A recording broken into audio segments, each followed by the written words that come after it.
name is Eugene Osei. I'm here with my wingman Leo. Yeah. It's good to be back. Yeah. But before we go on, Kel Chaco. Yes, Kel Chaco toothpaste is our sponsor for the breakdown, and Kel Chaco toothpaste are recommended for adults and children from 6 years and above.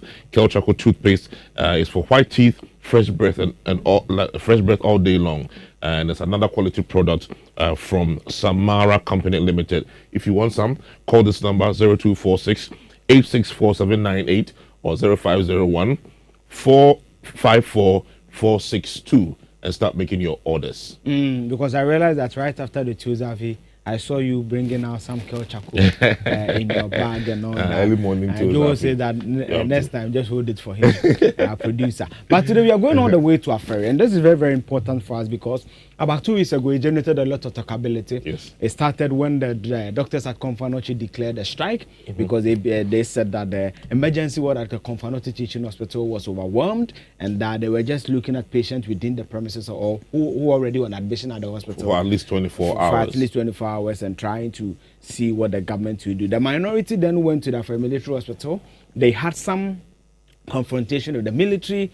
There were issues that came up later. Kennedy on his 66th birthday will do some donations and make certain commentaries that will evoke a lot of conversations about the Afari Military Hospital. We've cited a 22-page report that has been released, and we think that the powers that be must investigate the Afari Military Hospital because it seems as if what the MPP has a version of their fact, the NDC has a version of their fact, there's a report out, and we think that maybe there need to be the Auditor General with some agencies like the AESL, the Association of Engineers and all that to go into the matter to establish. So basically we are having too many questions for too many questions. Because yesterday I listened to Honorary FM, the former Deputy Defense Minister, and he also says that he thinks the contractor is playing both MPP and NDC. But in this presentation, something will be quite apparent, and that is what I want us to go. This gentleman is Afari. He was the chair of the Health Committee. He's now the ranking member of the Health Committee in Parliament. When Kennedy spoke, there were a lot of conversation about it. He took to his Facebook, and he was largely leading the conversation for MPP when it came to Afari. This is what he said, and if you take us to. He said, this one, Nana Afari. He says, folks, attached is a letter requesting for $6 million as final payment for works at Afari Hospital. The minister renegotiated and paid EDI. So EDI is eroded the investment. I'll later give you the letter. I just wanted to. So here's the breakdown of the $6 million. Facts for Ken Japan and not share, populism. It says 1, government paid him the full $180 million. That's the entire project cost. And he says the minister, Nitiwo, who was the defense minister at that time, paid him additional re-evaluation bill in full. That is $19.3 million. So pause it there for me. So Producer Joe, I want you to do something for me. According to Honorable Afari, who chaired the Health Committee of Parliament under the MPP government, he's a medical doctor, he's the MP for Fijasa. So he's saying that on record, the government of Ghana has paid the contractor the full $180 million.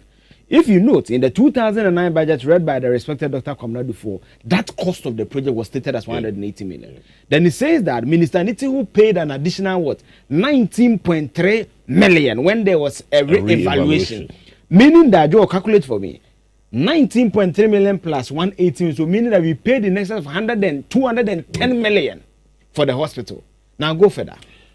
Minister Nitiwo paid him a final $2.5 million out of the $3 million government negotiated, his fathom $6 million to $3 million and paid $2.5 million, leaving a balance of $500,000 as of 31st December 2024. Okay, so according to the MPP, 3 facts.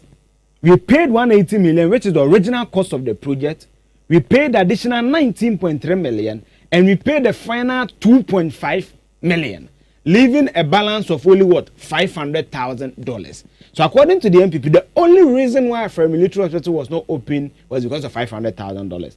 So Joe, I'm waiting for my maths. 180, 19.3, 2.5. What is the total cost? That's almost 200 million. So 180 plus 19 will give you 199 or so. Yeah. No. The mass is wrong.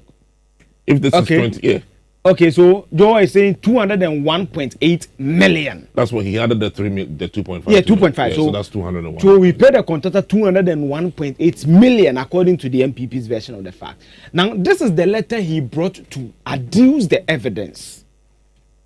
Now it says, let me read a part of the letter. It says that EDI, which is Eroja the Investment, is committed to deliver a high-end and modern healthcare facility to serve the good people of Ghana. EDI will continue with its effort to receive, with its effect, to receive payment of the outstanding claim amount of 6.5 million from the Ministry of Finance. The Ministry of Finance is to issue an irrevocable unconditional payment guarantee to EDI for payment of outstanding claims amount to enable us to arrange bridge finance of the local banks working with Eroja the Investment, which will provide EDI the facility to complete blah blah blah. So according to EDI, this is the letter on which he said the government of Ghana owed him what 6.5, and are you afraid saying that they negotiated to 3 million, paid 2.5, of which an outstanding balance of $500,000 is why the hospital has not been opened. Now, when this came out, the Deputy Defense Minister, current one, Bridget Jemfi, also issued a statement. It's a 6-paragraph statement, but I want you to read for me from the second paragraph here. It says, by January 2017, civil and architectural work stood at 90%, remaining biomedical and mechanical installations, leaving overall completion at 57%. So pause. According to Bridget Jemfi's fact, by the time MPP came in, when he says civil and architectural work, that is a dying kwankran. It was 90%. The structure. The structure. Biomedical and mechanical installations were remaining. Leaving overall, meaning that when you aggregate everything, it's in entirety, it was 57% complete. Okay. Now go. However, mismanagement, administrative bottlenecks, and neglect over the years have stalled the project. When the new government assumed office, the contractor had abandoned site. The contractor had abandoned site, and no work was taking place at the site. The contractor is demanding outstanding payments of $7 million. That's claim 1.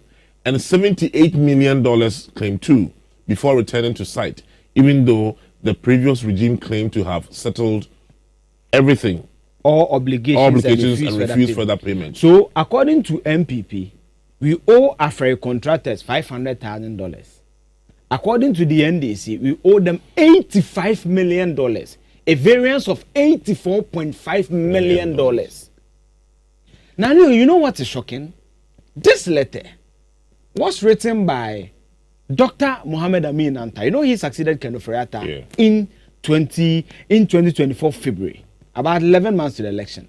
This is a letter he wrote to the Erojet CEO as of November 2024. I want you to read the entire letter for me. It says, we are in a race of, we are in receipt of your letter. It's a little bit faint, so forgive me if I...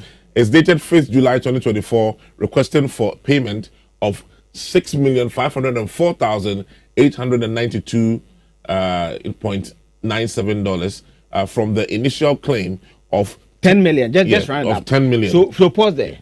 The first paragraph is saying that we know a letter you brought to us on 5th July 2025, Ministry of Finance, that you were requesting us to pay you $6.5 million from your initial claim of 10 million. So the 6.5 are you afraid is talking about, that was not even the initial claim, according to this letter from the finance. So it came from 10 to 6, to 6.5. And according to a free, it came back to 3, and they paid 2.5. Now go further. He said, you will recall that in your letter of 14th July 2023, you agreed to the payment of 3.5 million being the outstanding claim value and associated financial costs on the project. So pause there for me. Now, IUFA claims they negotiated to 3 million, paid 2.5, and we produced the evidence. The finance minister then is also saying that you wrote a letter on the 5th of July requesting us to pay you 6.5 million from a 10 million claim.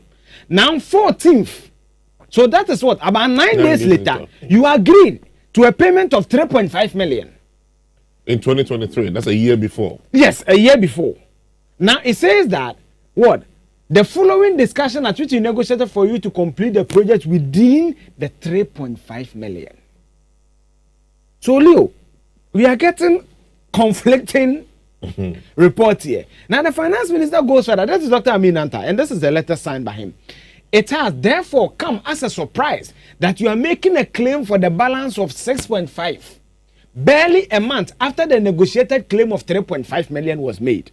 We are therefore by this letter informing you that as far as our records are concerned, this ministry, which is the paying ministry, the finance ministry, has settled the full amount of claims made by Eroja to the investment. You are duly requested to take the necessary steps to complete the project. We count on your usual cooperation. These are serious stuff.